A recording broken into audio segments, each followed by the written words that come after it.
Lwakutaano nga tuli wano si gwe gusoose twajja kuddawo ne tujja nga tulaba nga twagala kugulawo katale kano. Sajjeti yaffe yali yakujja abantu ku nguudo katukiraba nga tera December atuuse ng'abantu abamu bakyali ku nguudo era beekwasa sula we tukolera. So nze ndowooza nti ne bwe tuba tugudde wano abantu 1,600 bagenda okubeera wano ddala bakolera mu bitundu byeno bajja kuba emidaala gino giri 1,600 naye ng'ate waliwo spaces eziri open zetugenda okuba nga nazo tuziteekamu abantu. Musobola namwo okgenda abantu nga 2,000 bano abadde bakolera ku nguudo bonna bakolera wali enkuba beekubirawo ku luguudo babeere nga basobola okuyingira wano.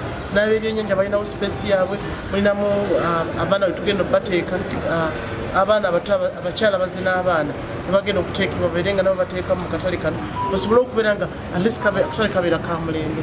Era ffe tusaba busabi nti kabeerewo kagulwewo December ne bwana abanga tannaba kutuuka nga ffe tugamba nti bamaze ekkuba eryo tugenda kuba ffe tugulawo wano naye nga deadline yaffe ya 15th December tulaba nga wano abantu bagulirawo. Download the app on App Store or Google Play Store now.